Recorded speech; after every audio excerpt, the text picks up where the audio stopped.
Hello and welcome back to Latasha Hewitt Homes. Thanks for stopping by this channel where we talk about all things home. And this week, leading up to the new year, we're talking about organizing our lives for success. We talked a little bit about our planner for the year and how we're going to organize things. And we talked about setting some preliminary goals. But now I want to dig a little deeper about what it means to set a realistic goal, how we can put steps in place to achieve our goals, and then how we can track our goals. So if that's something you're interested in, please stay tuned. Okay, so let's go back to some of the goals that I set with you guys earlier this week. I went back and added a little bit more definitive terms to these things. In terms of personal goals, I said I wanted to exercise 5 to 6 times a week. And there is this accomplished by, and I said weekly. Technically, I should say daily, but weekly because some days I will not do this. However, one of the things we're going to do, and I'll show you a little later on, is we're going to break this out to say, if I want to exercise 5 to 6 times a week, how will I make this happen? It's not good enough to just make a goal. You also have to strategize about how you're going to achieve the goal, and I'll walk you through that process. For instance, here I said I wanted to eat healthier and cleaner. I want to break that out to be a little bit more specific to say I want to eat 80% raw food or cut down on processed food. I want to drink 64 ounces of water, which is 8 cups of water a day. And so these are things that I can actually track. So your goals must be measurable. That's what I'm really trying to say.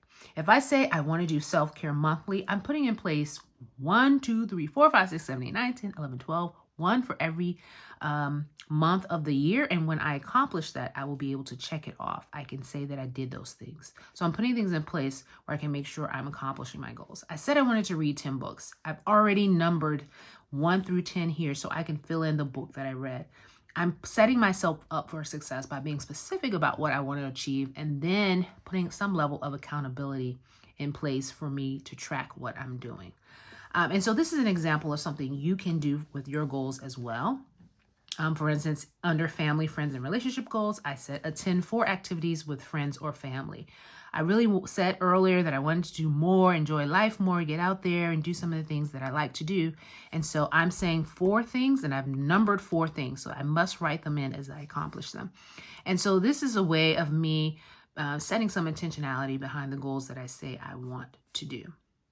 And I'm going to talk a little bit more in another video about how I'm setting myself up for success for my financial goals. But let's dig a little deeper into what this process looks like for being successful with your goals. So this is just an extra notebook that I have. And I'm just going to give an example of one of my goals and what that looks like. Let's start with number 1, which was to work out 5 to 6 times a week. All right, so this is where you kind of have to have that conversation with yourself. I said, Tasha, if you want to work out 5 to 6 times a week, how are you going to make sure that you accomplish this? One of the things I know about myself is that I do not do well with exercising in the evening. So what I'm going to say is that I will exercise in the morning. I'm giving myself a plan. Exercise in the morning. In order to exercise in the morning, what time do I need to wake up so that I'm not rushed with getting prepared for work? For me, it ended up being 6 a.m. I need to be up by 6 a.m. so that I could work out by 6:30 a.m. And I gave myself that time space there where I know I could be in place at the time that I need to be. Also, I know one thing about myself is I don't really like to go to the gym. So what I plan to do is a home workout. So I'm telling myself that I'm planning to do home workouts. I'm also, maybe during the summer, will do walks around the neighborhood. And as you can see, what I'm doing is creating a plan for each of these goals. Walks around the neighborhood. This was something that I did for myself last year after reading the book Atomic Habits. I had to create a habit that worked for me. Exercising in the morning, doing it at 6:30 a.m., working out at home, and creating an environment where I could take walks during the summer made me successful in accomplishing this. I couldn't just say it. I had to outline how I was going to do it. just to make sure we're getting the hang of this, let's try another goal that I have, which is drinking 64 ounces of water a day. How am I going to accomplish this? Now, this is something that's new for this year. So I'm having to develop a brand new system for myself. One of the ways I'm planning to accomplish this is I understand that I spend about 7 to 8 hours of my day at work. In order to be successful with this, I already bought a case of water that I keep in my office. So I have access to it. Not only do I have access to it, I can see it. It reminds me to drink the water. I don't really like doing those water timers like on your watch and stuff. Some people do that, the reminders. I'm more of I see it, I do it. So one of the things that I'm doing is making sure water is in my presence at all times. And it helps me to have water at work and water at home. And I always, anytime I'm in the car, traveling, take a bottle with me in the car. Because what happens is as I'm driving, I'm able to sip. Before I know it, by the time I get home, I've had at least 1 bottle of water, which is actually more than 8 ounces. So if you drink 4 of those water bottles, you end up with your 64 ounces by the end of the day. So this is an easy way that I'm going to make sure I accomplish my goal.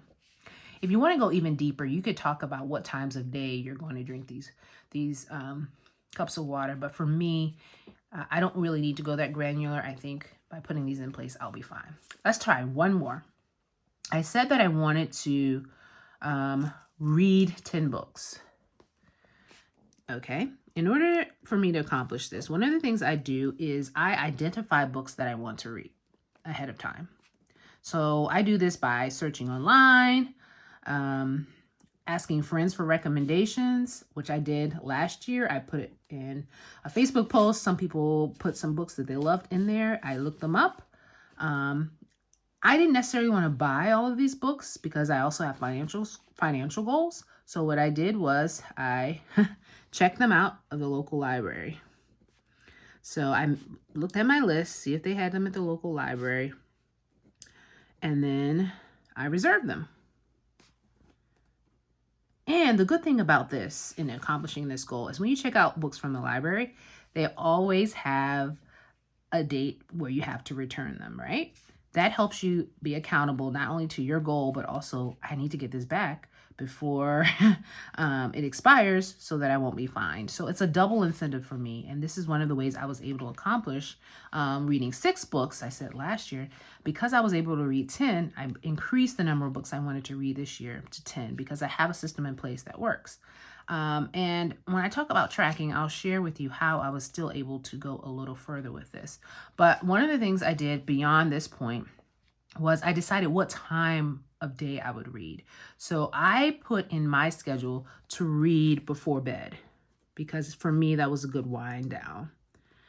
I also put in there to read in the car, take it with me, like when I'm waiting or have some places to go, when I need a little break, and when I travel, maybe on a plane or somewhere else where I'm sitting for a long period of time.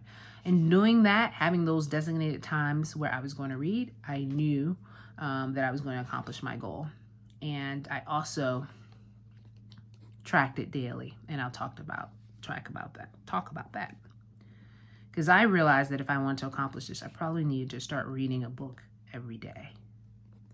All right, so this is one way how you can outline your goals, create a system for how you want to accomplish them. And now let's move on to the next step, which is tracking your goals. Okay, so there are several different ways that you can track what you're doing. I'm just going to go with the same examples that I was using. One of them was working out 5 to 6 times a week. And the other one I talked about was drinking the water. And the other one was reading 10 books. So what I ended up doing was kind of creating my own tracking system within my daily calendar. So I would literally every day when I would go to my office, I would make these little boxes like this. And W would stand for workout. D would stand for devotion, which was under my spiritual daily devotion. And the next box would be read.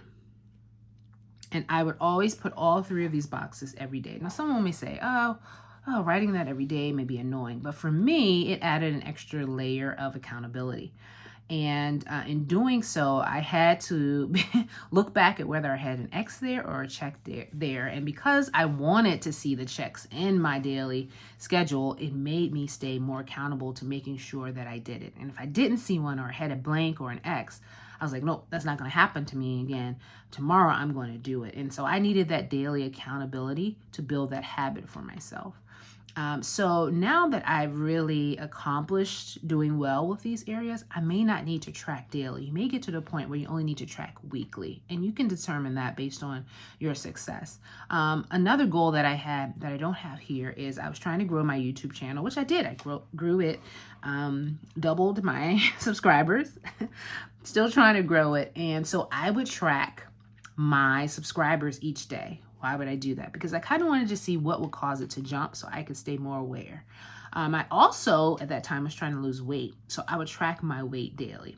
I'm realizing this year I don't want to track my weight daily because sometimes it can play with you emotionally. I'm thinking weekly. I've gotten to the point where I could probably track it weekly and be okay. Now, I'm still going to weigh myself every day because it's important for me, because sometimes you get off track and you can tell what you did the day before or a couple of days before that may have caused you to do that. So this is something I like to do because I like to keep my tracking system in one place, so I can look at my goals, check them off daily, and keep moving in that way. Another way, as I shared with you earlier, is just going back and as you accomplish those things, writing in the book as you finish reading it, checking off this one as you accomplish that self-care item each month.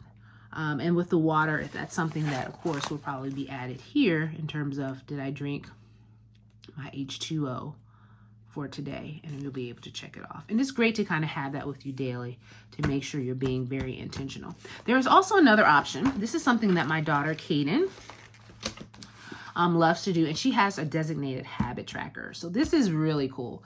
Like I said, the only reason I don't do something like this is because I need to have everything in one place. That's just how I am. When I have too many things going on, I get very confused. But for some of you, this may be a great option. Here you can write down all of those daily goals that you have, your weekly goals and your monthly goals, and you're able to kind of shade it in for each day of that month. You can write the month up here. This is a level of accountability. This is something that she really enjoys doing weekly. She doesn't even necessarily do it daily, but it's that level of accountability and being able to look back over the month to see how you've done. So this is a great option. I'll put the link to this. This is off of Amazon. I'll put the link in the description if you're interested in some type of habit tracker like this. This is one way to be really successful with your goals and also track some of your weak points and some of the areas that you need to improve. So hopefully, as you go from month to month, you'll see the accountability, the checks, or the color blocks looking more and more filled in, and you know that you're accomplishing your goal. But if you're not tracking what you're doing, you're not keeping a tab on whether or not you're really being successful with your goals. So I hope that this has been helpful for you as you're setting your goals for 2024. Remember, it's important to be intentional, not just about setting the goals, being very specific about what you want to accomplish, but also creating a plan for how you want to get it done, and then tracking it to make sure you have some level of accountability to yourself as to whether or not you are doing what you said you wanted to do.